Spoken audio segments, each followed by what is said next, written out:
आत्ताची जी काही टीनेज मधली मुलं आहेत, म्हणजे हा सगळ्यात मोठा फरक मला जो जाणवतो आधीच्या पिढीत आणि याच्यामध्ये, की इंटरनेट आणि हे सगळं ग्लोबल कनेक्शन जे आहे ते हे पालक त्यांच्या टीनेजमध्ये असताना नव्हतंच. पालकांना जे सातत्याने वाटतं की या वयातली मुलं ही आपल्यापासून काहीतरी लपवत असतात, हे फार त्यांना वाटत असतं की ती लपवत असतात, किंवा ते जे काही करतायत ते काहीतरी असं करतायत की ते बरोबर नाही आहे, असं त्यांना डाऊट असतो म्हणजे एक विश्वास असा कमी असतो पालकांचा.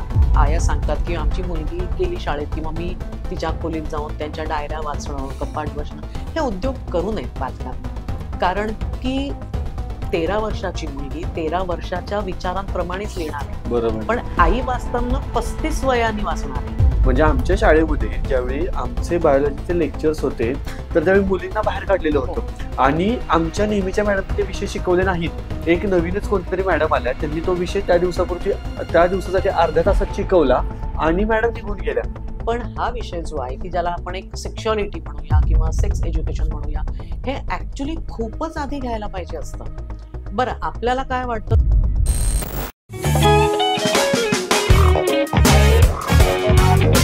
नमस्कार मंडळी, मॅड स्पिरिट टॉक्सवरच्या आपल्या नव्या पॉडकास्टमध्ये तुमचं खूप खूप स्वागत. मंडळी, जर तुम्हाला असं वाटत असेल की तुमची मुलं तुमचं ऐकत नाहीत, किंवा मुलांना असं वाटत असेल की पालक जरा अतिच करतायत, तर हा पॉडकास्ट त्यांच्यासाठी आहे. कारण या पॉडकास्टमध्ये पुन्हा एकदा ज्यांनी आपल्या मागच्या पॉडकास्टमध्ये आपल्याला लग्न आणि ते करताना आपण काय काळजी घेतली पाहिजे याच्याबद्दल खूप सारी माहिती दिली आणि त्याला तुम्ही भरभरून प्रेम दिलं, अशा अनुराधा हरकारे मॅडम या पॉडकास्टमध्ये आलेल्या आहेत. मॅडम, तुमचं खूप खूप स्वागत. Thank you so much. आपल्या पॉडकास्टची सुरुवात करताना मला पहिला प्रश्न विचारायचा आहे, तो म्हणजे बऱ्याचदा पालकांचं काय होतं, तर त्यांच्या लहानपणी त्यांच्या पालकांनी त्यांच्याशी जसे वागले त्याच्यावरून त्यांचं ठरतं की आता मी पालक म्हणून कसं वागणार आहे. आणि ज्यावेळी ते पालक म्हणून वागायला जातात त्यावेळी त्यांना रिझल्ट तर येत नाही. म्हणजे समजा मी म्हटलं की आमच्या लहानपणी आमचे वडील म्हणायचे की खा नाही तर उपाशी राहा, पण उपाशी राहिल्यानंतर मी जाऊन खायचो कारण मला भूक लागायची. आमची मुलं येत नाही तो आमच्याकडं, ती रुसून बसतात आणि मग त्याचं पुढं कुठं आकांतांडव होईल काही सांगता येत नाही. सो पालकांना त्यांचे रिझल्ट त्यांच्या पालकत्वानुसार कधी कधी मिळत नाही. मग गेल्या काही पिढ्यांमध्ये पालकत्वाच्या व्याख्येमध्ये असे काही बदल झालेत की बाबा ज्याच्यामुळे त्यांना रिझल्ट मिळत नाहीये? हो, म्हणजे आता जेव्हा पालक या भूमिकेत येतात तेव्हा त्यांना हे लक्षात घ्यायला पाहिजे की जशी मुलं मोठी होतात तशी त्यांनी पण त्यांची भूमिकेची जी व्याप्ती आहे ती बदलायला पाहिजे. ओके.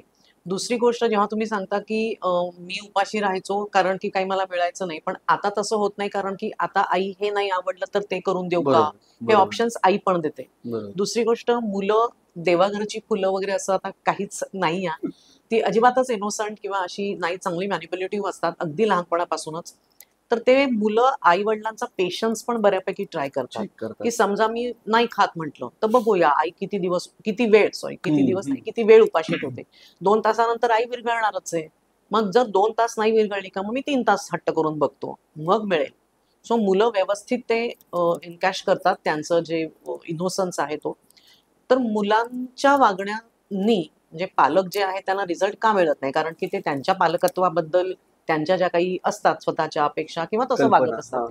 सो मग आता तुम्ही जे म्हणालात ना की पालक त्यांच्या पालकांचे जे अनुभव त्यांना आले होते तसं बघून त्याचा जे वापर करण्याचा विचार करतात आहेत, पण रिझल्ट मिळत नाही. आता झालं कसं आहे ना की पालक मंडळी जी त्यांच्या टीनेज मध्ये होती ते आणि आत्ताची मुलं जी टीनेज मध्ये आहे, जमीन अस्मानचा फरक आहे. म्हणजे मी तर म्हणेन जमीन अस्मानपेक्षा अगदी वेगळ्या ग्रहावरतीच, म्हणजे एवढंच एकाच जमीन अस्मानाचा नाही, आता वेगळ्याच ग्रहावर जावं इतका फरक पडलेला आहे. कारण तुम्ही जर बघितलं ना तर बदल कुठे कुठे झालेत बघा. कौटुंबिक जी एक रचना आहे ती बदललेली आहे 100%. कौटुंबिक मूल्य बदललेली आहेत, व्हॅल्यू सिस्टीम जी आपण म्हणतो ती बदललेली आहे. म्हणजे अगदी दोरीवरती जर एक छोटीशी हाफ पॅन्ट वाळत घातली असेल तर ती आईची, वडिलांची, मुलांची, कुणाची असू शकते. बरोबर. म्हणजे बदल कुठे कुठे झालेले नाही आहेत ना, खूप मूल्य बदललेली आहेत सगळी. दुसरी गोष्ट, आत्ताची जी काही टीनेज मधली मुलं आहेत, म्हणजे हा सगळ्यात मोठा फरक मला जो जाणवतो आधीच्या पिढीत आणि याच्यामध्ये, की इंटरनेट आणि हे सगळं ग्लोबल कनेक्शन जे आहे ते हे पालक त्यांच्या टीनेज मध्ये असताना नव्हतंच. बरोबर. त्यामुळे माझी स्पर्धा, म्हणजे मी पालक जेव्हा होती माझ्या टीनेज मधल्या मुलांची, तेव्हा माझी स्पर्धा ही फक्त माझ्या वयोगटातल्याच मुलांशी होती, मी टीनेज असताना. बरोबर. मग फार झालं शाळेतली मुलं, वर्गातली मुलं किंवा सोसायटीतली, शेजाऱ्यांची एवढेच मुलांची कंपॅरिझन होती. आज तुमची स्पर्धा ही जगभरात म्हणजे कोणासोबत पण करू शकता तुम्ही. बरोबर आणि आहे. त्यामुळे मग आज जी एखादी 14-13 वर्षाची मुलगी आहे, आधीच्या पिढीतल्या 13-14 वर्षाच्या मुलीला त्रास नव्हता होत, कारण की मी माझ्या बाजूची 13-14 वर्षाचीच मुलगी बघायची ना. हम्म, हम्म, सारखंच हम्म. होतं ते.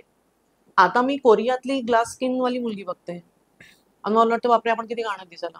बरोबर. सो बदल प्रचंड झालेले आहेत आणि हे पालकांना समजू नाही शकत आहेत, कारण त्यांना वाटतं की अरे आम्हाला तर असं नव्हतं. आणि दुसरी गोष्ट, कौटुंबिक मूल्य जेव्हा आपण म्हणतो तेव्हा ऍडजस्ट करणं, शेअरिंग करणं, ह्या गोष्टी घरामध्ये तेव्हा असणारे लोक आणि आता असणारे लोक हे बदललेले आहेत. बरोबर. पालकांची कंपॅरिझन अजून एका परीने थोडी मला जी बरोबर नाही वाटत, की आम्हाला जे नाही मिळालं ते मुलांना मिळालं पाहिजे. हा, किंवा आमच्यासोबत आमचे वडील फार कडक होते, तर मी माझ्या मुलासोबत आता खूप सॉफ्ट राहणार. हम्म, हम्म, हम्म, या हम्म. दोन्ही याच्या परिणामाने काय होतं ना, ते त्या पालकच गोंधळलेले आहेत. नेमकं करायचं काय? हा, आणि मग गोंधळलेले जर पालक असतील तर मुलं असे खूप क्लिअर थॉट्सचे कसे राहणार आहे, ते पण गोंधळलेलेच राहणार आहे. बरोबर. कारण बरोबर. पालकांची कुठली अशी एक सिस्टीम नाही आहे की नाही हे असं असलं पाहिजे. ते खूप असे वरखाली त्यांच्या स्वभावामध्ये, त्यांच्या वागण्यात, विचारात, डिसिजन्स मध्ये बदल होतातच आहेत. बरोबर. म्हणजे तुम्ही जो रिझल्टचा उल्लेख केला, तर मला एक उदाहरण द्यायला आवडेल की आधीच्याही पिढीत पालक आणि पाल्य हे दोनच घटक होते. बरोबर. आजही पालक आणि पाल्य हे दोनच घटक आहेत, पण कंडिशन्स बदलले आहेत.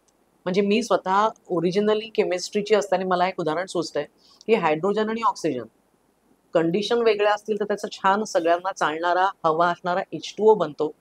जर कंडिशन बदलल्या आणि जर थोडं प्रमाण खालीवर झालं तर अत्यंत कोरोसिव्ह असा H2O2 बनतो. घटक दोनच.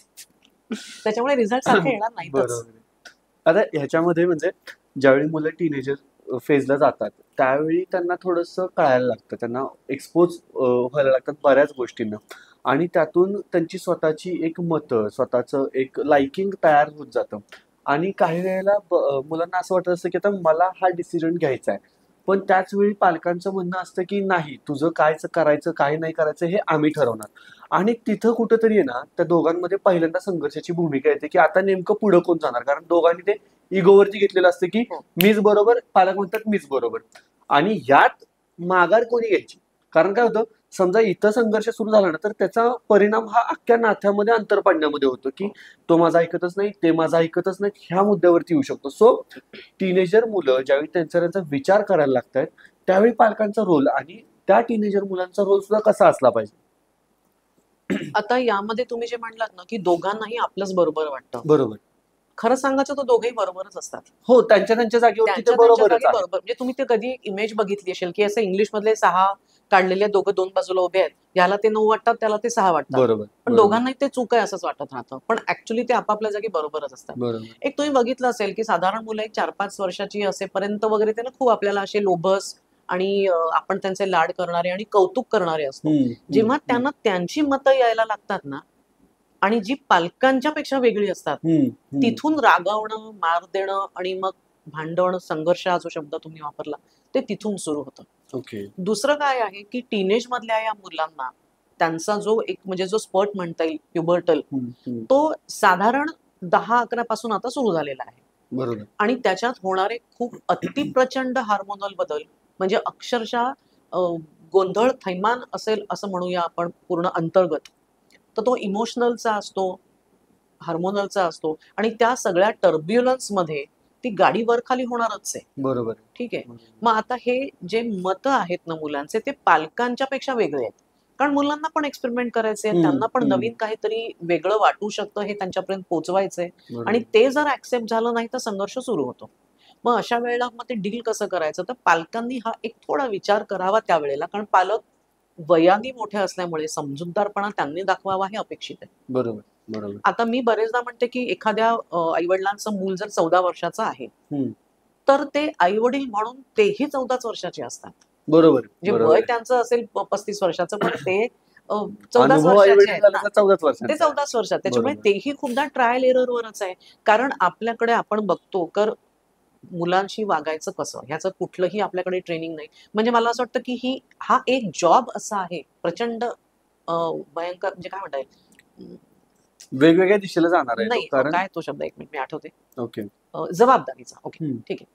तर हा जो एक जॉब आहे ना, की जो अतिशय जबाबदारीचा आहे, की ज्याचं आउटकम खूप जास्त मेजर निघणार आहे, त्या जॉबसाठी कुठलंही ट्रेनिंग नाही, कुठलंही मॅन्युअल नाही, कुठलीही अशी एक कोड ऑफ कंडक्टची तुमच्याकडे लाईन नाही, की तुम्ही त्याप्रमाणे कराल. हे सगळं ट्रायल एररवरच आहे. बरोबर. आणि एकदा एरर झाला, की तो एक्झॅक्टली तसाच्या तसा अंडू नाहीच करता येत.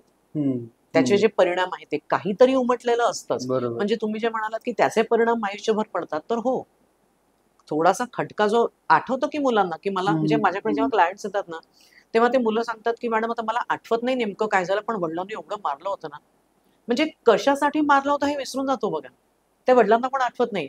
म्हणजे काय नेमकं कारण आहे, की ज्याच्यामध्ये आपलं खरंच वाद होतात, ते हम्म, कारणही लक्षात नाहीये.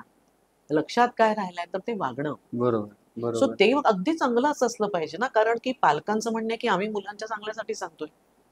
त्यांची जी जबाबदारी आहे पालकांची, त्यांची ती इंटरव्हीन करण्याची आहेच. बरोबर. पण त्यांचं जे इंटेन्शन आहे, की मुलांना आपण शक्यतो त्रासात त्यांनी पडू नये, त्यांना त्रास होऊ नये, काही अडचणी त्यांच्यावर येऊ नयेत.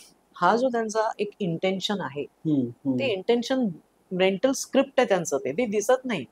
दिसतं ते वागणं. बरोबर. त्याच्यामुळे पालकांनी आपल्या वागण्याचा मुलाच्या भूमिकेत जाऊन 100% विचार करायला पाहिजे, की आता जे काही मुलगा म्हणतोय, जे मत म्हणतो आहे, ते मत हे किती बरा फरक करणार आहे आयुष्यामध्ये?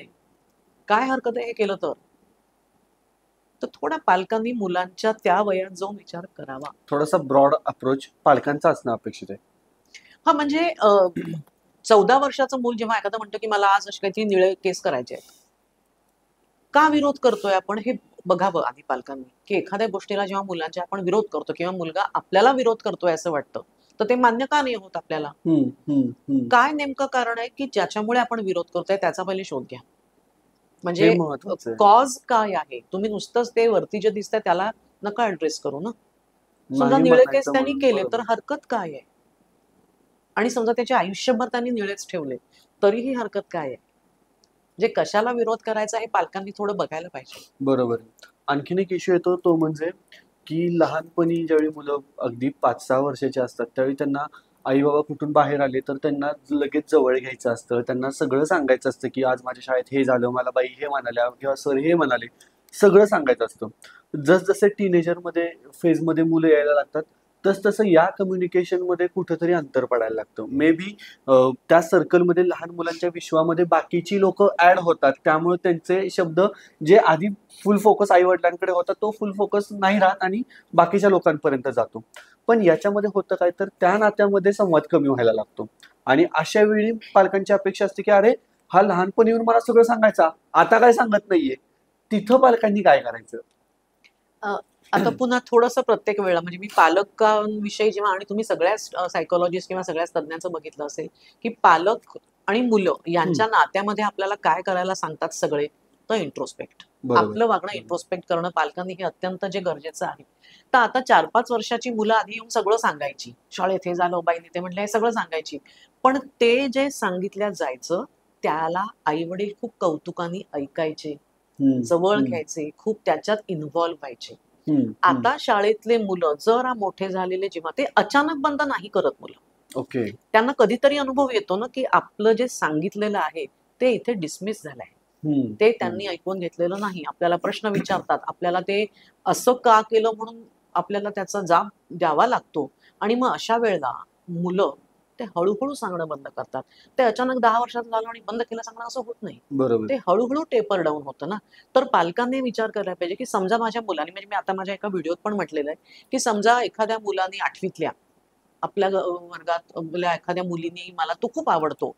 असं जर त्यांनी घरी वडिलांना येऊन सांगितलं, हं. तर वडील म्हणून काय तुम्ही प्रतिक्रिया द्याल? नाही मला साहजिकपणे जी पहिली डोक्यात आली, की म्हणजे अरे हे धंदे करायला जातो का शाळेमध्ये? एक्झॅक्टली. म्हणजे आता तसं पाहिलं ह्याच्याकडे जर वेगळ्याने बघितलं, तर याला आय लव्ह यू किंवा तू मला आवडतो किंवा तू मला म्हणजे छान वाटतोस किंवा तू नाही आला शाळेत तर मी तुला मिस केलं. हं, असं हं, जर हं, हं. एखादी मुलगी त्याला म्हणाली, तर हा धंदे नाही करायला गेलाय ना, मुलगीने बरोबर, म्हटलेला आहे ते. बरोबर, म्हणजे हा इथे फरक पण आला पाहिजे. बरोबर. आणि जर एक म्हणजे माझा मुलगा समजा शाळेत गेला आणि तो शाळेत म्हणजे नाही गेला एखाद दिवशी आणि एखाद्या मुलीला त्याने म्हणजे मुलीने त्याला मिस केलं. काय हरकत आहे? म्हणजे त्या एका वर्तनावरून आपण संपूर्ण त्या मुलाच्या पर्सनॅलिटीलाच लेबल लावलं लेबल लावलंय आणि बरोबर. म्हणजे फार फेटाळूनच लावलेलं आहे.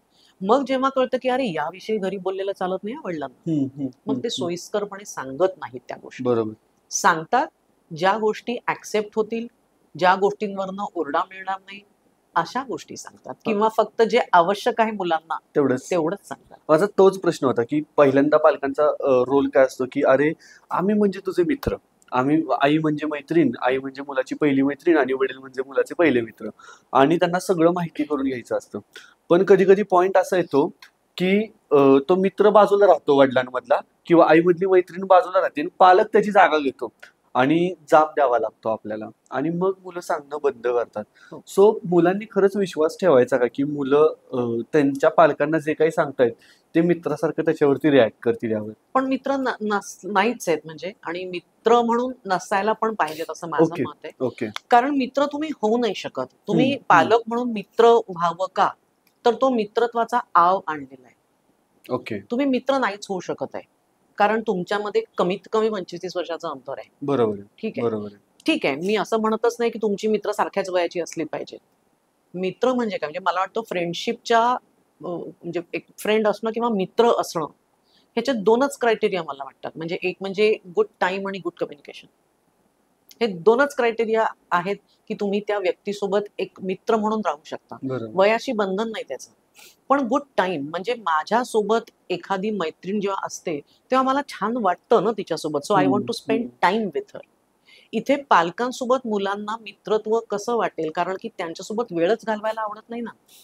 कारण मुलं आणि पालक आणि मुलं जेव्हा असतात तेव्हा बघा तुम्ही मोस्ट ऑफ द टाइम तुम्ही जर असं ऑब्झर्व केलं ना, तुमच्या लक्षात येईल की पालक जे मुलांशी बोलतात त्यात बहुतांश वेळेला एक तर चुका काढत असतात ते, किंवा काहीतरी उपदेश करत असतात, किंवा त्यांना अजून चांगल्या पद्धतीने ते कसे परफॉर्म करू शकतात हेच सांगत असतात. बरोबर. ते आहे तसे स्वीकारल्या जात नाही. मग जर दरवेळेला जेव्हा सगळेजण बसतो एकत्र, त्यावेळेला जर तुमच्या सगळ्या वागण्याचा जाबच द्यावा लागत असेल, तर ती कंपनी कोणीच एन्जॉय करणार नाही. बरोबर.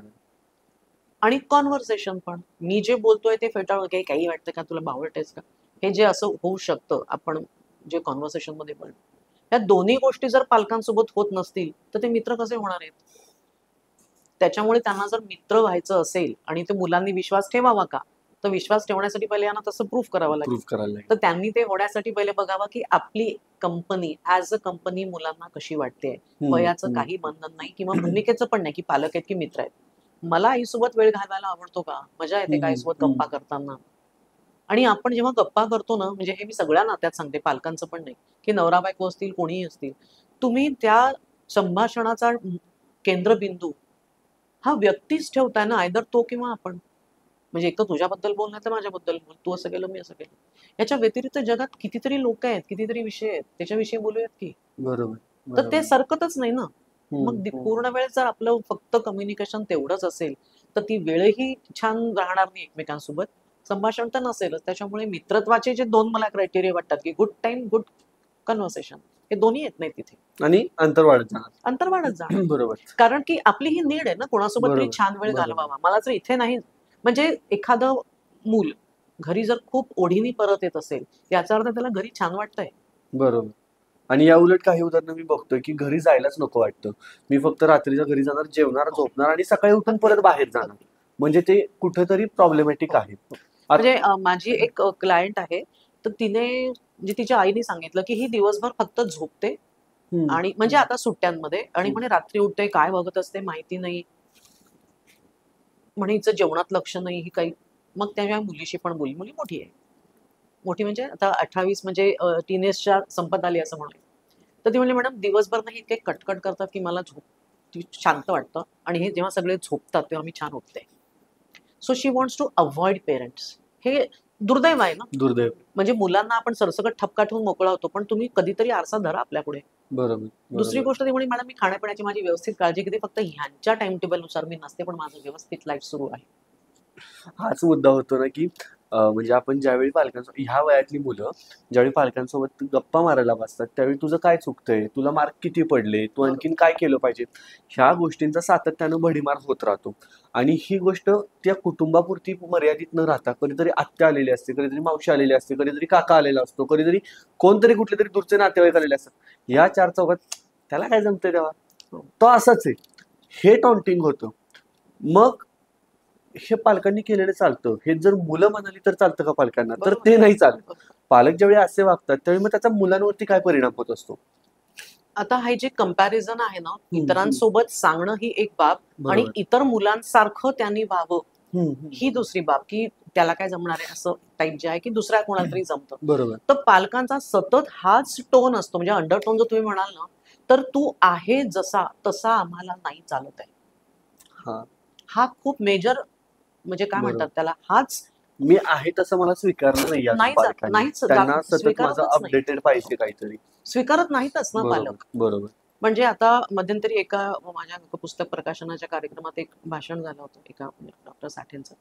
त्यांनी सांगितलं की तुम्हाला नेमकं हवं काय, जेव्हा तुम्ही म्हणता की मुलगा की आमचा मुलगा ना मेहनतच करत नाही, तर त्यांनी जर प्रचंड मेहनत केलेली आहे, मग म्हणता पण काय उपयोग, मार्क तर नाही मिळाले. तुम्हाला हवं काय, मार्क हवेत का मेहनत हवी आहे? तुम्हाला जर मेहनत हवी आहे तर त्यांनी प्रचंड मेहनत केली बरं का, 62% मिळाले, करा ना कौतुक, कारण मेहनत केलेली आहे, कारण तुम्हाला मेहनत हवी आहे. सो तुम्हाला काय हवंय पहिले ते पहा, आणि सातत्याने मुलगा जे करतो आहे, मुलगा म्हणजे मुलगा मुलगी जे मुलगा yes. ते आहे तसं आम्हाला नको, तू आहे त्याच्यापेक्षा चांगलंच असलं पाहिजे. मग आता हे जे टॉन्टिंग आहे ना, आत्यासमोर मामासमोर का बोलल्या जातं, तर आपल्या मुलाच्या चुगल्या किंवा त्याच्याबद्दल दुर्गुण गाणं हा हेतू नसतो कदाचित. तर कदाचित हे ऐकून हा मोटिवेट होईल का, की काहीतरी आपण छान केलं पाहिजे. पण अगदी उलटं घडतं ते, आणि ज्याला आम्ही एक आत्मसन्मान असं शब्द आहे तो संपूर्णपणे खालवतो मुलांचा, कारण की आपण आहे तसे यांना आवडत नाही, कारण आपण चांगले नाहीत. बरोबर. So I am not good enough, हे जे एक कन्क्लुजन या वयाच्या मुलांनी काढलेलं असतं ना, ते त्यांना आयुष्यभर पुरतं. आणि त्याच्यामुळे ते खूप जास्त ऍक्च्युली आणखीन डाऊन होतात, कारण स्वतःवरती त्यांचा आत्मविश्वास म्हणजे जो आहे, कॉन्फिडन्स राहत नाही, स्वतःबद्दल आपण काही चांगलं आहे हे वाटत नाही, आणि खूप पर्सनॅलिटीमध्ये फरक ह्याच्याने पडत जातो. ऑन द कॉन्ट्ररी, पालकांनी खरं म्हणजे या वयामधल्या मुलांना खूप जास्त कॉन्फिडन्स द्यायला पाहिजे, की तू कर ना, आहे की आम्ही पाठीशी. म्हणजे आपण जी या मुलांचं जे वागणं आहे ना, किंवा बाहेर जाऊन काही करणं असेल, नवीन एक्सप्लोर करणं असेल, एक आयडेंटिटी स्वतःची बनवणं, हे या वयात खूप सुरू होतं.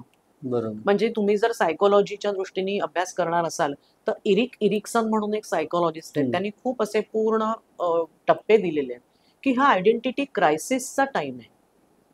कारण की स्वतःची आयडेंटिटी ते शोधून बघतायत, मला नेमकं काय आवडतं, मी कसा आहे, आपले व्हॅल्यूज काय आहेत. तुम्ही बघाल तर वर्गातल्या 50 मुलांपैकी सगळी मुलं जाऊन क्लास बंक नाही करत, 2-3च करतात, किंवा काही सिगरेट ओढून पाहिजे असेल, काही करून पाहायचं असेल चावटपणा, तर सगळेच्या सगळे नाही ना करत. त्याच्यामुळे काही लोक का करतात, तर त्यांना करावं असं वाटत असेल, त्यांचं तिकडे थोडंसं मन जात आहे का, पण त्यांनी ते केलं म्हणजे एकदम तो पार वाया गेला असं नाही. म्हणजे या मुलांना थोडंसं एक जे पतंगीचं उदाहरण जर दिलं ना, की त्यांना खूप स्वैर उडायचं असतं, पण त्याच वेळेला त्यांना कोणीतरी घट्ट धरून ठेवलेलंही हवं असतं.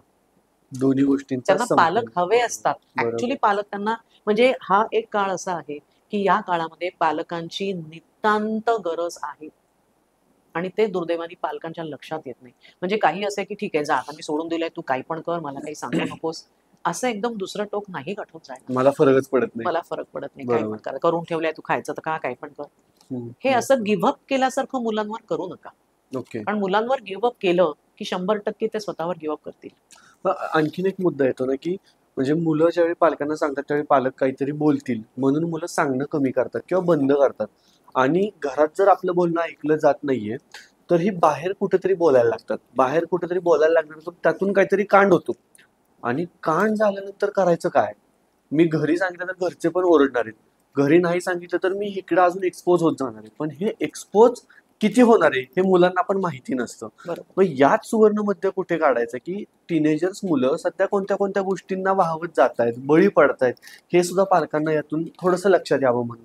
हो, आता कसं होतंय ना, की पालक जसं मी म्हटलं मगाशीला, की हे ट्रायल एररवर चालू आहे. बरोबर ह्या पालकांनी स्वतःचे पालक त्यांच्याशी कसे वागले त्याचं टेम्पलेट इथं लावून चालणार नाही. बरोबर कारण की इंटरनेटमध्ये जन्माला आलेल्या मुलांसोबत कसं वागायचं हे माहित नाही. आज घटकेला तुम्ही जर बघितलं तर लिटरली 8-9 वर्षाच्या मुलांपासून पोर्नोग्राफी बघणं सुरू झालेलं आहे. हो हो ठीक आहे.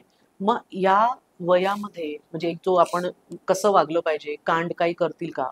बरं, कांड करणं किंवा बिघडणं म्हणजे काय? हम्म, हम्म. आपल्याला हे पण म्हणजे पालकांनी पहिले स्वतःच्या खूप क्लॅरिटी स्वतःच्या थॉट्समध्ये घ्यायला पाहिजे, की माझ्या दृष्टीने एखादं मूल बिघडलं म्हणजे काय? बरोबर म्हणजे की आई-वडिलांनी काय संस्कार केले? कारण शेवटी परत त्या आई-वडिलांच्या संस्कारावरच येणार असतं. बरोबर मग मुलांवर बिघडणं म्हणजे काय? तर त्यांनी काहीतरी त्याला हार्मफुल होईल असं किंवा सोसायटीला हार्मफुल होईल असं काहीतरी केलेलं आहे. हम्म, ही एक साधी डेफिनेशन जे काही डेफिनेशन मी माझ्या दृष्टीने ठेवलेल्या आहेत त्या, की जेव्हा तुम्ही स्वतःला आणि सोसायटीला हार्म करता, दॅट इज नॉट गुड. बरोबर ते तुम्ही टाळायला पाहिजे. मग या दृष्टीने विचार करता समजा त्यांनी एखादं काही करून पाहिलं आणि हे जर त्यांनी घरी सांगितलं, तर ते घरी मान्य होणार नाहीच आहे. म्हणून मग ते मित्रांना सांगतात. कारण बरोबर मित्रांना पण तेच करून पाहिजे. आणि एकत्र मिळून ते करणं आणि मग तू मला घरी सांगू नको, मी पण तुझ्या घरी सांगत नाही. बरोबर असं करत ते मॅनेज करतात. पण जेव्हा ते खूप गळ्याशी येतं, तेव्हा परत पालकांकडेच यावं लागतं. तर बरोबर पालकांनी म्हणजे पालक म्हणून त्यांना काय करायला पाहिजे? कारण तुम्ही जे मागाशी विचारलं होतं, की आधीच्या पालकांमधला आणि आताचा रिझल्ट किंवा तो जो वेगळेपण जो आहे. तर आधीचे जे पालक होते ना, मला वाटतं ते आपल्या मुलांना सर्व्हायव्हल नीड्स बेसिक ज्या होत्या, तेवढ्या पुरवायचे. हम्म, तेव्हा असं मिठ्या मारणं, आय लव्ह यू, माझं हे तर नव्हतंच ना. बरोबर आता तुमच्या शाळेतला मुलगा अगदी 200 मीटरची एखादी रनिंग रेस जिंकला, तर त्याचं स्टेटस ठेवतो, डिप्पीला लावतो, की त्याचं एवढं की बापरे मी विम्बल्डन काय मॅरेथॉन असं वाटतं त्या मुलांना. म्हणजे खूप एक्झॅगरेटेड आहेत सगळ्या खरं गोष्टी. खरं हेही खूप कंट्रोल करायचं, हेही खूप सूट द्यायची, हे जरा थोडं पालकांनीच इंट्रोस्पेक्शनची गरज आहे. तर पहिले त्यांनी बघावं, की मुलगा हे करून बघतो आहे, तो मला सांगणार नाही. अशी जर त्याची वेळ असेल, तर मुलगा किती दोषी आहे, हम्म, की त्याला घरी सांगता येत नाही अशी वेळ आपण निर्माण केलेली आहे. बरोबर ती परिस्थिती आपल्यामुळे आली आहे ना, की पहिल्यांदा त्यांनी जर मला एक तुम्हाला ती गोष्ट तुम्ही कधी खूप आहे बघा, की एका एका चोराला काहीतरी शिक्षा होते. आईचा कान आईचा चावतो कान हा चावण्याची. हा हा तर हा ते त्यावेळेला म्हणजे त्या आईने पण त्याला रागवायला पाहिजे ना, की नाही हे चुकीचं आहे, हे करू बरोबर नकोस. बरोबर त्यामुळे संभाव्य काय-काय होऊ शकेल, ह्याबद्दल मुलांशी बोललं पाहिजे. तर मला सारखं असं वाटतं, की पालक म्हणजे काय? तर सर्व्हायव्हल नीड्स तुम्ही पूर्ण करताच आहात. पण ॲज अ पालक म्हणून तुम्ही फक्त तुमच्या मुलांना चांगल्या वाईटाचा निर्णय म्हणजे चूज करण्याची एवढी जरी क्षमता दिली ना, तुम्ही भरून पावलात. त्याला 10वीला मेरिट आला का आणि त्याला कुठे Googleमध्ये नोकरी लागली का यानी काहीच फरक पडत नाही तुमच्या आयुष्यात. कारण ते तुमचं क्रेडिट नाहीच आहे. तो एक ह्युमन बीइंग म्हणून कसा आहे, हे क्रेडिट तुमच्याकडे घ्या तुम्ही. ओके कारण त्याचं ओके पॅकेज हे त्याच्या भरोश्यावर मिळालंय त्याला. बरोबर आहे तुम्ही फक्त चांगले क्लासेस लावले किंवा त्याला अपॉर्च्युनिटीज किंवा रिसोर्सेस प्रोव्हाईड केलेत. पण ह्युमन बीइंग म्हणून जो आहे, की उत्तम व्यक्ती म्हणून, एक सहृदयी व्यक्ती म्हणून निर्माण करणं, हे पालकांनी आपलं ध्येय ठेवलं पाहिजे. येस कारण ते जास्त महत्वाचं आहे. येस तेव्हा चांगल्या वाईटाची जाण या मुलामध्ये मी देऊ शकली का? माझ्या दृष्टीने हो. एक तुम्ही हे बघितलं असेल हॅरी पॉटर या सिनेमामध्ये एक ते प्रोफेसर डंबलडोर आहेत. हम्म त्यांच्या तोंडी एक वाक्य आहे म्हणजे मोठा डायलॉग येतो पण ते म्हणतात की there are always to options easy आणि राईट. बहुतांश वेळेला आपण इझी वे घेतो बरोबर बरोबर पण ते मुलांना आईवडिलांनी पण सांगायला पाहिजे की इझी वे हा राईट नसू शकतो पण राईट वे हा राईटच राहणार आहे पण तो इझी नसू शकतो. सो बरोबर आपला चॉईस आहे आता की तुम्ही किती इझी वेने घेता. पण इझी वे घेतातच ना. सकाळ उठून भाजीपोळी करायचा कंटाळा आला की कधीतरी चिप्स दिल्या जातातच. सो सगळ्याचं खापर म्हणजे पालकांनी मुलांवर आणि मुलांनी पालकांवर पडूच नाही. कुठेतरी मध्ये आलं मध्ये पाहिजे आलंच पाहिजे ते. तर त्याच्यासाठी एक उत्तम संवाद आणि घरामध्ये म्हणजे जसं हे चांगल्या वाईटाची जाणीव एक जाण म्हणजे एवढं एक हे आणि उत्तम सेफ वातावरण घरात की तू वाटेल ते झालं तरी मी आहे. मी आहे. म्हणजे no matter what you have to be with your child. Okay हे त्या मुलांपर्यंत पोचलं पाहिजे. हे पोचत नाही. या सगळ्यामध्ये आधीच्या काळी म्हणजे ज्यावेळी आत्ताचे पालक मुलं होती त्यावेळी जॉईंट फॅमिली होत्या की त्यावेळी घरामध्ये त्यांचे आई बाबा त्यांचे काका काकू किंवा त्यांचे आजी आजोबा हे लोक घरात होते आणि त्यावेळी एकंदरीत यात्रा किंवा बाकी गोष्टींसाठी नातेवाईकांकडे जाणं येणं असायचं आणि सहृदयी संवाद सुद्धा असायचा. आता न्यूक्लिअर फॅमिली आहे, आता घराचा दरवाजा बंद आहे, मुलगा घरी आल्यानंतर त्याला भाजी-पोळी कुठे ठेवली हे सांगितलंय, पण आई त्याच्यानंतर येते किंवा वडील त्याच्यानंतर येत आहेत, तोपर्यंत तो किंवा ती एकटीच आहे घरामध्ये. मग कुठेतरी जॉईंट फॅमिली आणि न्यूक्लिअर फॅमिली या फॅमिली स्ट्रक्चरमध्ये झालेल्या बदलाचा परिणाम सुद्धा या नात्यावरती होतोय का? पालक जेव्हा न्यूक्लिअर फॅमिलीमध्ये आता आहेत आणि आधी जॉईंट मध्ये होते, तर ह्या दोन्ही याचे ना असे म्हणजे एक पूर्ण फुलप्रूफ आणि एक पूर्ण चूक असं नाहीच आहे. प्रत्येकाचे प्रोज अँड कॉन्स आहेतच. कारण न्यूक्लिअर फॅमिली जरी असली तरी न्यूक्लिअर फॅमिली म्हणजे काय, तर म्हणजे मी असं गृहीत धरते की न्यूक्लिअर फॅमिली म्हणजे फक्त जरी तिघं चौघं असले तरी मोस्ट ऑफ द ठिकाणी आई पण वर्किंग आहे. हो, ठीक आहे. म्हणजे आजकालच्या ह्याच्यात तर न्यूक्लिअर फॅमिली जर आपण बघितलं तर तीच आहे. तर तसंच या पालकांना आपल्या मुलांना द्यायला वेळ खरंच कमी आहे. म्हणजे फिजिकली वेळ कमीच आहे. बरोबर. आणि जो काही वेळ मिळतो त्या वेळामध्ये महत्वाचं पूर्ण काय करायचं असतं, तर अभ्यास. त्यामुळे त्या वयामध्ये म्हणजे त्या वेळेमध्ये एक तर शिस्त लावणं किंवा अभ्यास, या दोनच गोष्टी घेतल्या जातात ज्या मुलांच्यासाठी अजिबातच नावडीच्या आहेत. बरोबर. त्यामुळे या मुलांना जो एक खूप सहृदयी आपला संवाद होण्यासाठी किती ती हृदय एकमेकांच्या सोबत आहेत कुणास ठाऊक. कारण की ते इतकी प्री ऑक्युपाईड असतात. म्हणजे आई जरी असली तरी कुठे ईमेलकडे लक्ष असतं, काहीतरी मीटिंग सुरू असतात, उद्या काय स्वयंपाक करायचा, खूप प्री ऑक्युपाईड आहेत सगळेजण. त्याच्यामुळे कुणालाही खूप असा खरंच वेळ आहे का माहित नाही. पण आपल्याला असं घंटोंची वेळ पण नाही द्यायचा आहे. आपल्याला असा सहृदयी एकमेकांसोबत खरंच चांगला वेळ जास्तीत जास्त तुम्ही अर्धा तास जरी दिला ना रोज एकमेकांसोबत, तो पुरेसा आहे. कारण त्या मुलाला पण त्याचे आहेतच ना कामं काहीतरी, तोही काही रिकामा नाहीच आहे. पण न्यूक्लिअर फॅमिलीचा प्रॉब्लेम काय आहे की वेळ नाही हा जरी असला तरी देखील मुलगा एकटा राहतोय घरामध्ये, मग तो कुठेतरी आपापलं कामं करून घेण्यात डिपेंडंट स्वतःवर, म्हणजे इंडिपेंडन्सी जी आहे, डिसिजन मेकिंग आहे, ते पण तो शिकत जातो. की समजा तो शाळेतनं आला आणि घराला कुलूप आहे, त्याला किल्ली आठवतच नाही कुठे ठेवली, मग त्याच्यासाठी हा प्रॉब्लेम आहे. मग या प्रॉब्लेम सॉल्व्हिंग पासून, डिसिजन मेकिंग पासून त्याला काहीतरी सॉर्ट करायला लागतं. सो म्हणजे याचेही काही फायदे आहेत, काही तोटे दोन्ही आहेत. दुसरी गोष्ट जी आहे, जॉईंट फॅमिली म्हणजे दरवेळेला काही जॉईंट फॅमिली होतं म्हणजे फारच छान होतं असं पण नाही. कारण की इतक्या जणांचे इनपुट्स असायचे त्या ह्याच्यामध्ये, त्यामुळे त्या मुलाला तसं कन्फ्युजिंग असू शकायचं. आता मोठे झाले सगळे, आम्ही नाही का मोठे झालो, मोठे सगळेच होणार आहेत. म्हणजे अगदी अनाथाश्रमातलं एखादं जे बाळ आहे तेही मोठं होतच आहे की, असं काहीच नाही की मोठं होणं म्हणजे काय. पण एक जी आपली वैचारिक प्रगल्भता आहे किंवा एक ह्युमन बिईंग म्हणून जे मोठं होणं आहे, तो अनाथाश्रमातला मुलगाही तितकाच अतिशय चांगला होतो. जॉईंट फॅमिलीतला पण एखादा वाया जाऊ शकतो. न्यूक्लिअर फॅमिली म्हणजे असं काहीच तुम्हाला जनरलाइज काहीच नाही करताय, असे ठोकताळे नाहीच आहेत. तेव्हा आहे त्या परिस्थितीत मग तुमची जॉईंट असेल नाही तर न्यूक्लिअर असेल. आणि आजकाल तर उलट मला काही ठिकाणी असं दिसतंय की जिथे आता मी राहते पुण्यासारख्या ठिकाणी, तिथे तर आई वडील पण आलेले आहेतच सोबत. म्हणजे एकत्र माझ्या सोसायटीत तर ऑलमोस्ट सगळे फॅमिली जे आई वडील आणि आजी आजोबा सगळे एकत्र राहतात. अच्छा. तेव्हा मूल शाळेतनं आल्यानंतर भले कोणीतरी कामाला एखादं आपण हेल्प घेऊ, पण आजी आजोबांचं लक्ष आहे किंवा काय. पण मग ते आजी आजोबा लाड पण करणार आहेत, म्हणजे लाडवून ठेवणारे की अगं तो जेवत नव्हता मग लावून दिला त्याला टीव्ही मी. सो सगळ्याचे काहीतरी प्लस मायनस आहेतच. पण डेफिनेटली आई वडिलांचं त्या मुलासोबत एक अर्धा पाऊण तास रोजचं एकत्र जेन्युइनली वेळ देणं हे खूप महत्वाचं आहे. आणि ते तुम्ही कुठल्याही फॅमिली स्ट्रक्चर मध्ये राहा, न्यूक्लिअर मध्ये राहा, जॉईंट मध्ये राहा, ते देता येतं, द्यायला पाहिजे. ओके. आणि आता न्यूक्लिअर फॅमिलीच्या रिलेटेड पुढचा प्रश्न आहे तो म्हणजे की ही मुलं ज्यावेळी आई वडील कामाला जात आहेत त्यावेळी त्यांना ठेवायचं कुठं, तर पाळणा घरात ठेवायचं.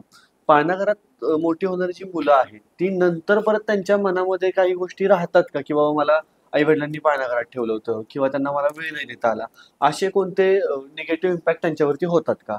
हा, आता जसं मगाशी बघितलं की न्यूक्लिअर आणि जॉईंट ह्या दोन्हीचे असं काही नाहीच.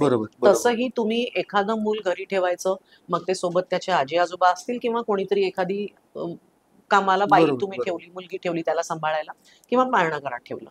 म्हणजे ही वेळ केव्हा येते, जेव्हा आई नोकरीची आहे किंवा आई घरी नाही. ठीक आहे. मग आता ह्या दोन्ही याचे सारखेच पुन्हा आहेत काही गोष्टी. किंवा आता जेव्हा तुम्ही एखाद्या बाहेरच्या मुलीची मदत घेता, म्हणजे एखादी सांभाळणारी बाई, तर डेफिनेटली ती सांभाळणारी बाई जी आहे ती आर्थिक आणि शैक्षणिक दृष्ट्या तुमच्यापेक्षा कमीच आहे. तेव्हा तिच्या तोंडची भाषा, तिचे शब्द किंवा तिची जी काही वैचारिक पातळी आहे, ती दिवसाचे 7-8 तास जर त्या मुलावरती प्रयोग करते काहीतरी असे बोलण्याचे, भाषेचे, तर त्याचा परिणाम होणारच आहे. बरोबर. ठीक आहे. सो तो एक मला निगेटिव्ह इम्पॅक्ट वाटतो. दुसरी गोष्ट, घरी जेव्हा कोणी सांभाळायला आपण ठेवतो किंवा आजी-आजोबा असतील, त्यावेळेला ते मूल कायमच अडल्ट सोबत आहे. हम्म. म्हणजे 2 वर्षाचा मुलगा, 4 वर्षाचा मुलगा हा कुठल्यातरी 20-25 किंवा 60-70 वर्षांच्या लोकांसोबत आहे ना, तो समवयस्कांसोबत नाहीये. बरोबर आणि बरोबर. ते आवश्यक आहे. कारण की समजा आता लेटस एक 5 वर्षाचा मुलगा, तुम्ही त्या मुलासोबत काहीतरी सापशिडी खेळायला बसला, पण तो आजोबांसोबत खेळतोय. आजोबा त्याला जिंकू देतात.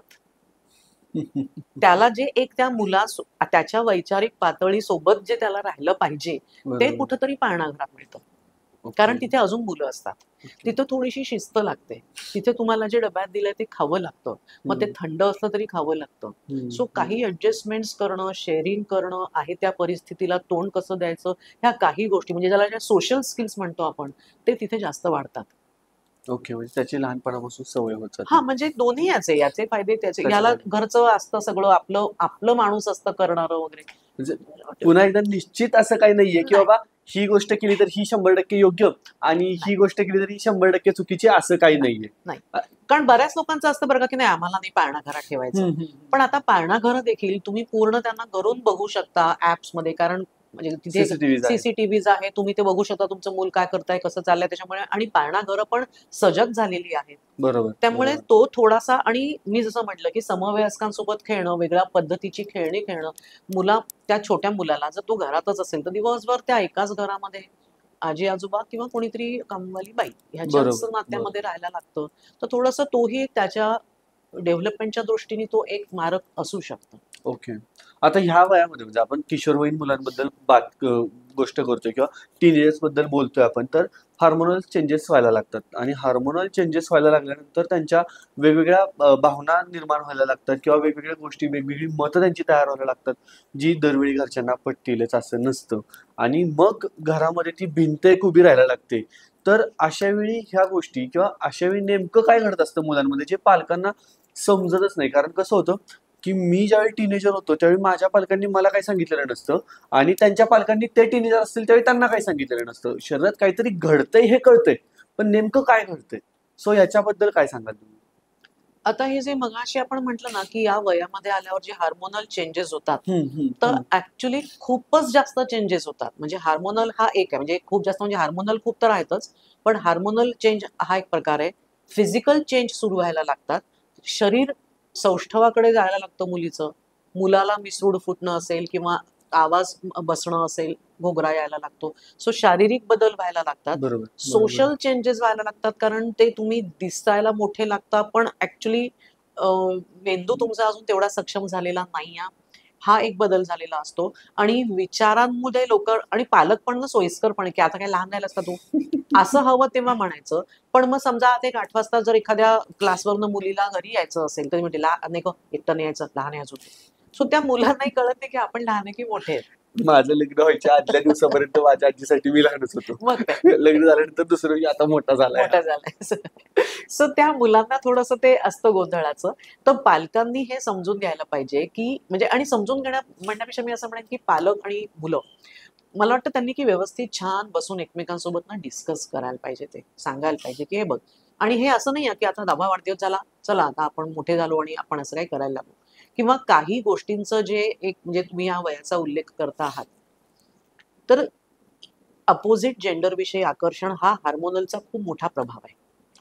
आणि वैचारिक दृष्ट्या तेवढे प्रगल्भ न होणं हा आपल्या फिजिओलॉजीचा प्रकार आहे. कारण की मेंदूमध्ये एक प्रॉपर जी एक लिम्बिक सिस्टीम म्हणून भाग आहे, ज्याला एक रेप्टाईल ब्रेन कोणी म्हणतं, किंवा एमिगडेल म्हणून एक भाग आहे. तो स्पेशली अँगर, फिअर आणि हे अट्रॅक्शन वगैरे ह्या जे भावनांचं कंट्रोल आहे.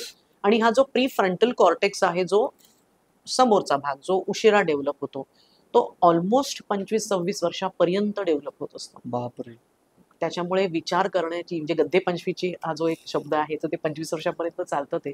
कारण की विचार करण्याची संपूर्ण सक्षमता आली आहे का, तर कमीत कमी 23-24 वर्षापर्यंत नाही. पण 13-14 मुलाचा भावनिक मेंदू हा पूर्ण डेव्हलप झालेला असतो, म्हणजे ओके. बऱ्यापैकीच डेव्हलप झालेला ओके. असतो.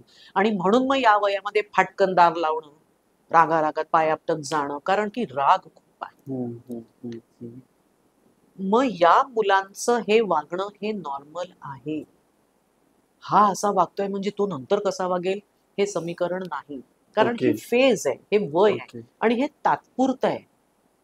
म्हणजे माझ्याकडे आणि म्हणजे समजा अशी 9वी-10वीतली मुलं असतील, तर बघा तुम्ही की 9वी-10वीतली मुलं आणि 12वीची मुलं, केवढा फरक आहे त्यांच्यामध्ये. 2-3 वर्षाचा फरक असतो तो. तर तेवढा पेशन्स फक्त पालकांनी ठेवायला पाहिजे, की ही फेज आहे. सगळे जगातले मुलं असेच फाटकन दार आपटतात. पटकन आपल्यावर ते "चुप बैस तू, तुला काय कळतं?" असं म्हणतात. त्याच्यामुळे खूप त्याला एकदमच आपण रिॲक्ट होऊ नये. तसं तो का वागतोय? आणि यामध्ये ना थोडंसं पालकांनी हे पण बघायला पाहिजे, की ट्रिगरिंग काय आहे? पॉइंट्स कोणते आहेत की हां. ज्याच्यामुळे ह्या गोष्टी सातत्यानं हो. घडतायत? कारण की पालक जसं मी म्हटलं, की हा एक जॉबच आहे. तर तो बरोबर, जॉब बरोबर, असल्यामुळे तो जॉब करताना तुम्ही त्याचा अभ्यास करायला पाहिजे. बरोबर, म्हणजे मला जर लेक्चर घ्यायचं असेल, तर मग मी लेक्चरसाठी काहीतरी प्रिपेअर करते ना स्वतःला. बरोबर, मग तुम्ही बरोबर, जर आज आई म्हणून वागणार आहात, तर मला काय बरं करावं लागेल? तर काय-काय आपले ट्रिगरिंग आहेत? मुलाला कशाने तो प्रोव्होक होतो?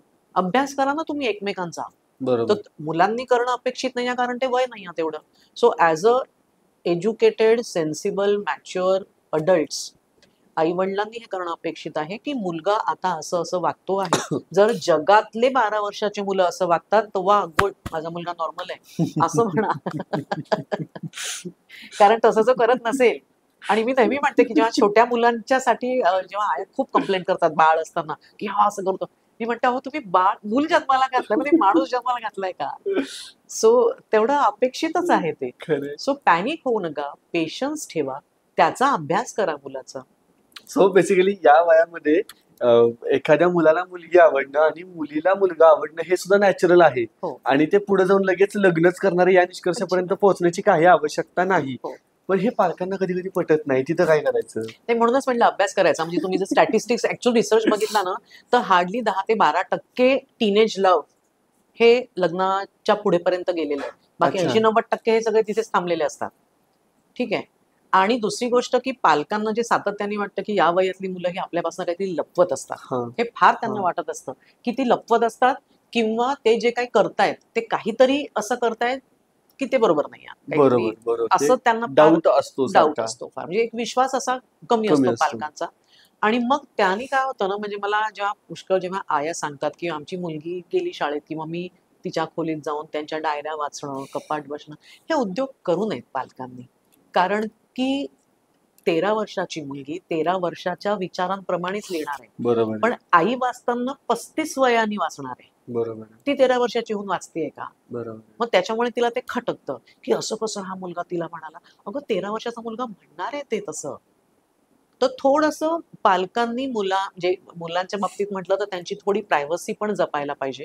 म्हणजे प्रायव्हसी आणि पेशन्स इज इक्वल म्हणजे 3 पी येथे.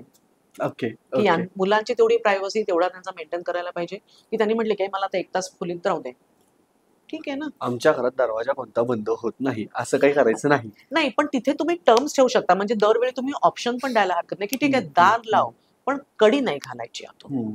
मी परवा हिचा आपली श्रद्धा कपूरचा आपली म्हणजे श्रद्धा कपूरचा एक पॉडकास्ट बघत होतो आणि त्यात ती म्हणाली, की आमच्या घरात एक रूल आहे, की अ, जर एखाद्याला सगळ्यांपासून स्पेस हवा असेल, तर ते दरवाजा बंद करतात आणि दरवाजाच्या बाहेर बोर्ड लावतात, की ऑक्युपाईड किंवा काही बिझी काहीही लावतात आणि ज्यावेळी तो बोर्ड लावलेला असेल, त्यावेळेस बाकीच्यांनी सगळ्यांनी समजून घ्यायचे, की ह्याच्या आतमध्ये काहीतरी खूप हो, इंटेन्स काहीतरी आहे, की जे त्याचं त्याला डील करायचंय आणि त्यामुळे त्याला आपल्यात यायचं नाही, आपण डिस्टर्ब करायला जायचं नाहीये. बरोबर. मला ते फार आवडलं, की अरे ही गोष्ट भारी आहे, की आपण समजा एकदा दरवाजासमोर लावलं, की काय चाललंय रे तुझं आतमध्ये? नाही. माझं झालं, की मी येतो बाहेरमध्ये आणि सांगतो तुम्हाला सांगायचं असेल तर. नाही, पण त्याच्यासाठी श्रद्धा कपूरच्या आई-वडिलांचा तिच्यावर विश्वास आहे ना. खरंय, खरंय, खरंय. आपल्याकडे आपण विश्वास नाही ठेवत. म्हणजे मला आठवतंय, की पुन्हा म्हणजे माझ्या क्लायंट्सच्याच कडनं आलेले असतात ते, की त्यांची अशी बाल्कनी आहे आणि एका साइडला आई-वडिलांची खोली, एका साइडला मुलांची खोली आणि दोघांच्याही दरवाजे बाल्कनीत उघडतात. हं, हं. आता आई वारंवार मुलाच्या दरवाजातूनच बाल्कनीत जाते. आता कशाला असं करायचं? दरवेळेला तो म्हणा मला इतकं म्हणजे दरवेळेस तर किती आली का? म्हणजे तो असा इरिटेट कॉन्शियस होणार. बरोबर, इरिटेट होतात बरोबर. ते. सो म्हणून माझं म्हणणं, की विश्वास ठेवा ना त्यांच्यावर, तुमचीच मुलं आहेत ती. आणि मुळात म्हणजे आता तुम्ही बोलत असताना माझ्या लक्षात आलं की ज्यावेळी आपल्याकडे कोणतरी पाहतं हे आपल्या लक्षात येतं त्यावेळी आपण सारखे अलर्ट मोडवर असतो, आपण स्वतःला रिलॅक्स सोडतच नाही आणि ह्याचा स्ट्रेस येऊ शकतो मे बी. सो आणखीन आता पुढच्या मुद्द्याकडे जायचंय मला, आणि तो मुद्दा म्हणजे की मुलं वयात येत आहेत, मुलं वयात येताना आजूबाजूला बऱ्याच गोष्टी घडत आहेत, बऱ्याच गोष्टी घडत असताना त्यांना वेगवेगळ्या टर्म्स वेगवेगळ्या गोष्टी समजत आहेत, पण या गोष्टींबद्दल मुलांशी संवाद कसा साधणार हेच पालकांना माहित नाहीये. म्हणजे आमच्या शाळेमध्ये ज्यावेळी आमचे बायोलॉजीचे लेक्चर्स होते तर त्यावेळी मुलींना बाहेर काढलेलं होतं आणि आमच्या नेहमीच्या मॅडमने ते विषय शिकवले नाहीत. एक नवीनच कोणतीतरी मॅडम आल्या, त्यांनी तो विषय त्या दिवसासाठी अर्ध्या तासात शिकवला आणि मॅडम निघून गेल्या. परत मुलांना बाहेर काढलं आणि मुलींना शिकवलं. सो हे विषय आम्हाला जसे शिकवले त्याच्यापेक्षा बत्तड परिस्थितीत आमच्या पालकांना शिकवलेले असतील. बरोबर. त्यामुळे हे विषय ओपन कसे करायचे मुलांसमोर, त्यांना हात म्हणजे आता कसं होतं की काही गोष्टींची काळजी, काही गोष्टींची सुरक्षितता ही मुलांपर्यंत पोहोचली पाहिजे, ही पालकांची जेन्युइन फिलिंग असते, परंतु ती पोहोचवायची कशी हे कळत नाही आणि मुलं त्यासाठी तयार झालीत का हेही माहिती नसतं. तर मग अशा परिस्थितीमध्ये काय करायचं? आता तुम्ही हा जो विषय काढला ना की हे शाळेत येऊन शिकवायचे मुला मुलींना वेगळं करून काहीतरी कोणीतरी, तर बहुतांश वेळेला हे लोक डॉक्टर्स येऊन शिकवायचे आणि ते पण फिजिओलॉजी किंवा काहीतरी ते अनाटॉमीच शिकवायचे शरीराची. पण यामध्ये मोस्टली जी एक मोठी गल्लत होते म्हणा किंवा चुकतं असं म्हणे मी, कदाचित चुकतं असं म्हणणं थोडं धाडसी ठरेल कारण शाळा विचार करूनच करतात ह्या गोष्टी, पण इथे फक्त शारीरिक हाच भाग घेतला जातो ना, शिकवल्या काय जातं शरीर. बरोबर. तुम्ही तिथे असणारे भावना ह्या नाही शिकवल्या जात. या रिलेटेड भावनिक काय बदल होतात, या भावनांना हँडल कसं करायचं, मग वयात आलेल्या मुलांच्या भावना कशा हँडल करायच्या याच्यासाठी पालकांचे पण सेशन्स घ्यायला पाहिजे शाळेनेच. म्हणजे हा असा सर्वांगीण पद्धतीने घेतला पाहिजे. पण दुसरी सगळी महत्वाची गोष्ट अशी आहे की हे विषय जेव्हा शाळेत शिकवल्या जातात तर ते साधारण एका म्हणजे काय मला वाटते 5वी-7वीच्या वयात शाळेत शिकवत असते म्हणजे वर्गांमध्ये. पण हा विषय जो आहे की ज्याला आपण एक सेक्शुअलिटी म्हणूया किंवा सेक्स एज्युकेशन म्हणूया, हे ऍक्च्युली खूपच आधी घ्यायला पाहिजे असतं. बरं, आपल्याला काय वाटतं की सेक्स एज्युकेशन म्हणजे एकदम इंटरकोर्स बद्दलच बोलायचं का, तर तसं नाही आहे ना. ते सेक्शुअलिटी आहे, ती जेंडर बद्दल बोलायचं आहे. मग तुम्ही वयाच्या एक वर्षाच्या मुलाला की हा हात आहे, तो पाय आहे, बॉडी पार्ट्स आहेत ना, मग बाकीच्या बॉडी पार्ट्स बद्दल देखील मोकळेपणाने नावं का सांगत नाहीत आपण. तिथेच आपण एक की हे काहीतरी शर्मेचं आहे, लपवण्याचं आहे आणि ह्याच्याबद्दल बोलायचं नाही, हे तिथूनच सुरू होतं. म्हणजे हे चुकीच्या पद्धतीचं एज्युकेशन तेव्हाच सुरू होतं. अनलर्निंग करण्यामध्ये जास्त वेळ जातो त्यामुळे. मग आता 4 वर्षाची मुलगी जेव्हा एखादा अगदी, आता म्हणजे मला आठवतंय की मी एक असं एकदम टाईट टी शर्ट घालून कोणीतरी मुलीने मला असं विचारलं की मी हे घालू का म्हणजे नात्यामध्ये. ते म्हटलं हरकत नाही घालायला, पण फक्त जवळ असणारी जी मुलं आहेत ते कुठे बघतात ते बघ. आणि मला असं वाटतं की आपल्या चेहऱ्याकडे लोकांनी बघावं. इट्स युअर चॉईस ना, म्हणजे मी कसं म्हणणार की तू पण असं घाल, तुझं ठरव, पण मला असं वाटतं की आपली आयडेंटिटी आपल्या चेहऱ्यावरती आहे, सो लोकांनी आपल्या चेहऱ्याकडे बघावं. सो असं मी तिला एकदा सांगितलं होतं, म्हणजे खूप जुनी गोष्ट आहे. मग आता याच्यामध्ये जेव्हा एक 4-5 वर्षाची कोणी मुलगी असेल, इतके छोटे छोटे कपडे घालतात, इव्हन मोठ्या देखील मुली अत्यंत छोटे कपडे घरात घालतात. मोठी मंडळी आहेत ना घरात, हा काही आपल्या म्हणजे बंधनांचा भाग नाही आहे, साधे एटिकेट्स आहेत हे. आणि हे आपण तुम्ही म्हणजे अगदी ब्युटी पेजंटची एखादी तुम्ही घेतली कॉन्टेक्स्ट, तर तुम्ही त्या स्विमिंग पूलच्या ह्याच्यात गाऊन घालत नाही, तिथे स्विमिंग कॉस्ट्युमच घालता. सो प्रत्येकाचे जर नॉर्म्स आहेत तर घरात सगळी ज्येष्ठ मंडळी असताना वगैरे आपण एक सभ्य कपडे घालावे, हा नियम काही चुकीचा नाही आहे. ते काही बंधन आहे असं मला वाटत नाही, किंवा हे बंधन म्हणून मुलींनी पण रिवेल करू नये की आम्ही वाटेल ते घालू. गरज नाही आहे त्याची, हे सभ्यता आहे ती, आणि ती सभ्यता आपल्या संस्कृतीत आहे. ठीक आहे, म्हणजे आपण बाहेरच्या ठिकाणच्या बद्दल नाही बोलणार.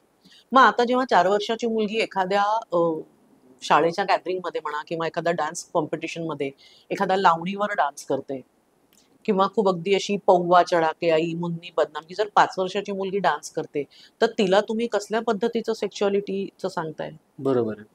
तुम्ही म्हणजे एक तुमचं फेमिनिटी जी आहे ती ही तुम्ही समहाऊ हेच करता त्या दृष्टीने. तर हे त्या 4थ्या-5व्या वर्षी पासून पण सांगायला पाहिजे. हे असं नाहीच आहे की तुम्ही एकदम 10व्या वर्षी शिकवा की सेक्स एज्युकेशन म्हणजे काय. कारण की आपल्याकडे अजूनही सेक्स एज्युकेशन म्हणले की काहीतरी एकदमच ते सांगायला टॅबू. असंच वाटतं की ते इंटरकोर्स बद्दल सांगायचं, पण नाही. बरोबर बरोबर. त्यांना हे सांगा तुम्ही की आपण जेव्हा गुड टच बॅड टच शिकवतो, हे तर तुम्ही 4 वर्षाच्या मुलाला पण शिकवता. बरोबर. आणि मी तर बरोबर. सांगते की तुम्ही कुठल्याही तुमच्या मुलांना, मुलगा मुलगी काही असेल, कोणाहीकडे पाठवून दिलं एकटं, झोपायला पाठवलं, नाहीच. ऍब्सोल्युटली नाही. नाहीच करायचं. नातेवाईक नाही, काहीच नाही. म्हणजे हा वेगळा विषय झाला. पण त्या दृष्टीने जेव्हा बोलतो आपण, तेव्हा त्या मुलांना तुम्ही सांगता बॅड टच, गुड टच. मग कुठे गालाला हात लावलेला चालतो, पण त्या टचचं पण इंटेन्शन वेगळं असू शकतं. ते त्यांना सांगतो आपण. मग तुम्ही तुमची पर्सनल स्पेस काय आहे? आपण जेव्हा एखादा थर्ड स्ट्रेंजर सोबत बोलायला जातो, आपण काहीतरी अंतर राखून उभं राहतो ना, आपण जवळ नाही जात त्याच्या. सो एक पर्सनल स्पेस असते, तशी प्रायव्हेटही आपली असते एक, आणि तिथं कुणालाही एंट्री नाही. हे तुम्ही किती आधीपासून शिकवू शकता. बरोबर बरोबर. त्याच्यामुळे हे असं अगदी 10व्या वर्षी गेल्यावर प्युबर्टल आता आपण तुम्ही वर्गातली मुलं बाहेर जा आम्ही शिकवू, हे असं एका दिवसाचं नाहीच आहे. आणि त्याच्यानंतरही जाऊन तुम्हाला की तुम्हाला एखादी व्यक्ती आवडणं हे शक्य आहे. क्रश ज्याला आपण खूप असतं ते आवडू शकतेच. पण एखादी व्यक्ती तुला छान वाटते म्हणून ती छान असेल किंवा ती तुला चांगलं म्हणते म्हणून ती चांगली असेल असं नाही. बरोबर. आणि लाईफ किंवा एक रोमॅन्टिक रिलेशन हे तुमच्या पडद्यावर दिसतं किंवा रीलमध्ये दिसतं त्यापेक्षा अतिपटीने वेगळं आहे. आणि इथे फक्त एकमेकांना आवडणं ह्याच्या पलीकडे खूप काही आहे, हे बोललं पाहिजे. आणि हे बोलताना किंवा सांगताना चल आता मी तुला आज शिकवतो असं नाही होणार ते. So you can take help of cartoons आहेत. बरोबर बरोबर. इव्हन कार्टून मध्ये पण म्हणजे टॉम अँड जेरी पासून देखील तिथे आहेत ना असे ते बदाम बले असे जातात त्या एका उंदराला दुसऱ्या उंदरीकडे आहेत, दाखवतात की हे त्या मुलांना पण ते कळतं ते. तर तुम्ही तिथूनच सांगू शकताय ते कार्टून्सचा हेल्प घ्या, एखाद्या टीव्ही सिरियलचा हेल्प घ्या, पुस्तकातल्या गोष्टींमधनं घ्या. तुम्ही जेव्हा रामायण महाभारतातल्या गोष्टी सांगता तेव्हा मला सांगा बरं कितीतरी गोष्टी अशा आहेत की ज्या आज आपल्याला मुलांशी जसं बोलायला तर अकवर्ड वाटेल. सो मुलांशी अनेक विषयावर आपल्याला जे डिफिकल्ट कॉन्व्हर्सेशन्स आहेत, तुम्ही त्यांना पॉस्कोची माहिती द्या. बरोबर आहे, बरोबर आहे. अगदी द्यायला पाहिजे. म्हणजे मला आठवतंय की एका मुलीनी म्हणजे माझ्या क्लायंटने सांगितलं होतं मला की म्हणे मॅडम असाच जो कुठला तरी एक फोटो आला होता, म्हणे मॅडम तो माझा तर नव्हताच, मी फक्त तो फॉरवर्डच तर केला. पण अश्लील साहित्याचा प्रसार केला म्हणून तिच्यावरती कारवाई होऊ शकते ना. त्याच्यामुळे कुठल्या गोष्टी काय आहे, आपली कुठलीही वैयक्तिक माहिती, खाजगी माहिती द्यायची नाही, कुणाची मागायची नाही. आणि अगदी लहान वयापासून you should teach to respect each other. म्हणजे ह्या गोष्टी लहानपणापासून टप्प्याटप्प्याने सांगत जाण्याची गोष्ट आहे. असं नाही की एकदाच समोर बसवायचा अगदीच नाही. आणि ऍप इन्स्टॉल केल्यासारखं सगळं अगदी- डेटा ट्रान्सफर करायचा, असं करून अगदी. जमणार नाहीये. म्हणजे लहान मुलं खेळ खेळत असताना तुम्ही त्यांना हेही सेन्सिटाईज करा की आता 10 वर्षाची समजा मुलं आहेत तर 10 वर्षाच्या मुलींच्या पाळी सुरू झालेली असते, ते त्यांची प्युबर्टी असल्यामुळे त्यांचे पिरियड सुरू होतात. मग तुम्ही सांगायला पाहिजे की अरे तुम्ही एवढे दणादण फुटबॉल खेळता, त्या मुलीचे पिरियड सुरू असतील तर तिला विचारा की तुला त्रास होत असेल तर मग आपण नको खेळूया आज. Respect her. त्याच्यामुळे अनेक बाबींनी तुम्हाला हे एज्युकेशन ते देता येतं त्या मुलांना. बरोबर म्हणजे फक्त असं नाहीच आहे ते. आणि ऑब्जेक्टिफाय करणं बाईला किंवा मुलीला, स्त्रीला तिच्या शरीरावरून वगैरे, तर ह्या सगळ्या गोष्टींची खूप छान मुलांशी बोलता येणं हे करायला पालक पाहिजे. किती ओपन आहेत यावरती हा मुद्दा होऊ शकतो की मी किती सांगायला इच्छुक आहे आणि मी किती चांगल्या प्रकारे हे सगळं समजावून सांगू शकतो. ओपन पेक्षा I will say aware. Aware किती आहेत. बरोबर. आता पुढच्या मुद्द्याकडे येताना मला आणखीन एक प्रश्न पडतो, तो म्हणजे पालकांचं. आपण बघितलं की त्यांचे पालक जसे होते तसा आपल्या पालकांवरती परिणाम झाला आणि ते आपले पालक आपल्यावरती त्यांचं पालकत्व वेगवेगळ्या प्रकारे करत असतात. तसं ह्या दोघांचं एकमेकांशी नातं कसं आहे, म्हणजे आई वडिलांचं, याचा पण कुठेतरी मुलावरती त्याच्या पालकांचा म्हणून परिणाम होत असतो का? हो हो, प्रश्नच नाहीयेत, प्रश्नच नाहीयेत.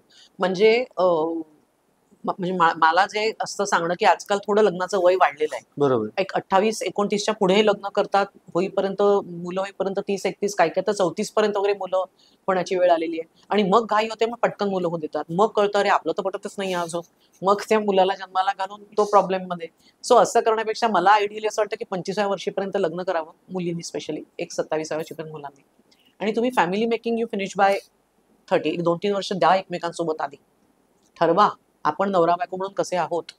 आणि आपण म्हणजे एखादा व्यक्ती नवरा म्हणून जेव्हा मी बघते तेव्हा तो माझ्या मुलांचा वडील म्हणून पण कसा असणार आहे हेही पाहायला पाहिजे मला. बरोबर बरोबर सो थोडा वेळ द्या एकमेकांना आधी. म्हणजे तुम्ही करा, आता कुठल्याही वयात लग्न करा, हरकत नाहीच आहे, पण पहिल्यांदा तुम्ही आधी एकमेकांना जाणून घ्या.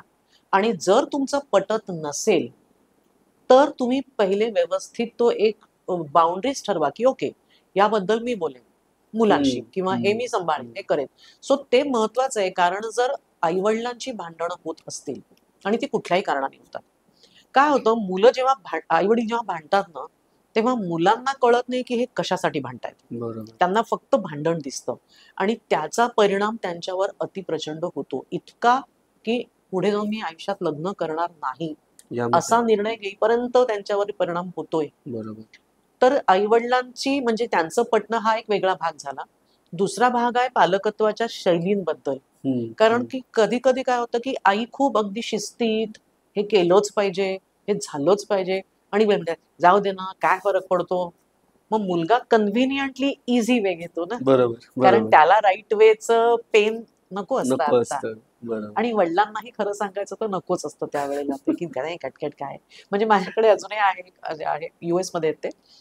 तर त्यांनी सांगितलं की म्हणजे त्या बाई ज्या आहेत त्या म्हटलं की मी ठरवलं की मला रोज 1 तास मला माझा मी टाइम हवा असतो. सो त्यावेळेला नवऱ्याने मुलाला सांभाळायचं.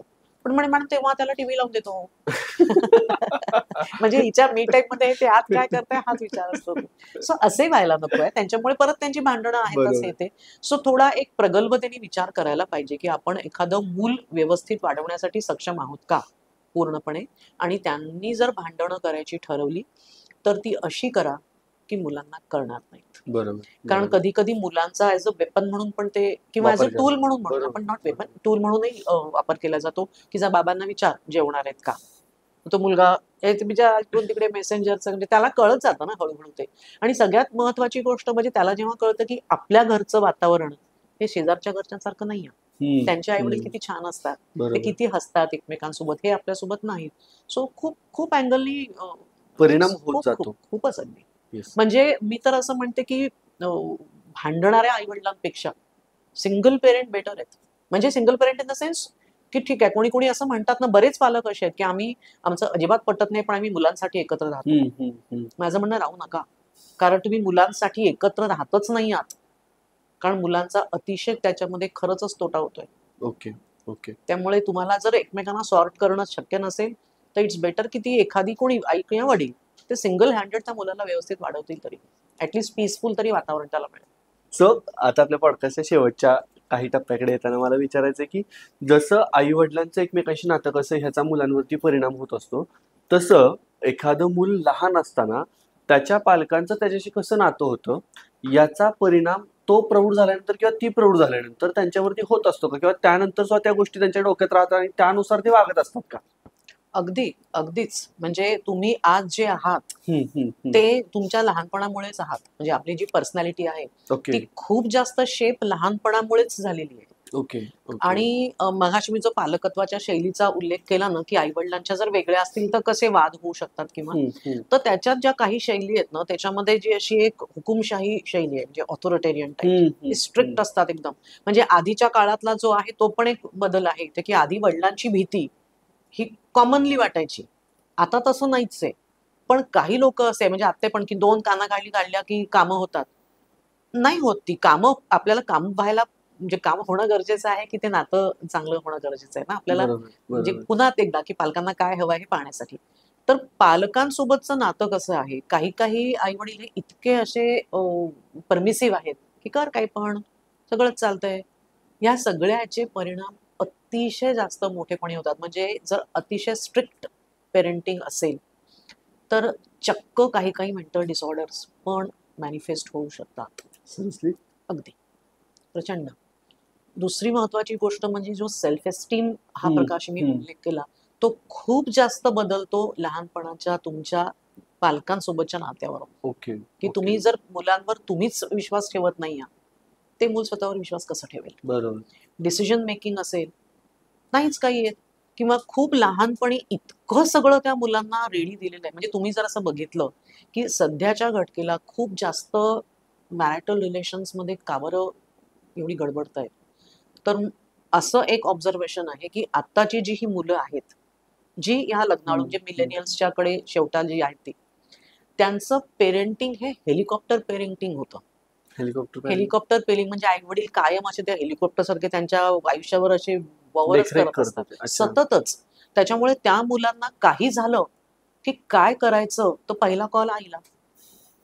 डिसिजन मेकिंग नाहीच, कारण की सगळं आईनेच केलेलं आहे. बरोबर. त्याच्यामुळे पालकांनी आईवडिलांनी त्या जे काही त्यांचं एकमेकांचं नातं आहे ते जितकं मॅटर करतं तेवढंच नातं हे मुलासोबत कसे वागतात त्याच्याशी आहे. शेवटपर्यंत, मुलाच्या शेवटापर्यंत हो. matter करतं. Unless he works on himself. Okay, okay. त्याला जरी कळलं की आपल्याला का बरं एवढे त्रास होतात आहे, का आपण एवढे स्वतःला लो समजतोय, का म्हणजे मी जसं म्हटलं की मेंटल डिसऑर्डर्स, अँझायटी, स्ट्रेस पासून प्रचंड प्रत्येक गोष्टीचा त्रास होणं किंवा काय, हे अतिशय प्रोटेक्टिव्ह वातावरण तुम्ही जर देत गेला त्याला. म्हणजे आता मी एका म्हणजे माझ्या अगदी रिसेंट व्हिडिओमध्ये एक वाक्य मी वापरलंय की म्हणजे एक डॉक्टर बर्न म्हणून हार्वर्ड युनिव्हर्सिटीतले आहेत, पेरेंट एक्सपर्ट आहेत.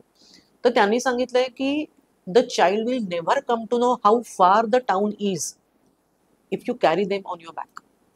इतकं सुंदर वाक्य आहे की तुम्ही जर कायमच त्याला पाठीवर घेतलं, कडेवर घेतलं, तर त्याला रस्त्यात किती खड्डे आहेत, काय आहे नाहीच कळणार आहे. आणि मग आयुष्यभर तर पुरणार नाहीत आई वडील, कधीतरी तर त्याला स्वतःच्या पायावर चालायचंय. आणि मग तेव्हा जर टोचायला लागलं तर तो गिव्ह अप करेल, तो चालणार नाही पुढे. आणि म्हणून आई वडिलांसोबतचं नातं लहानपणी कसं आहे याचा इम्पॅक्ट आयुष्यभर पडतो.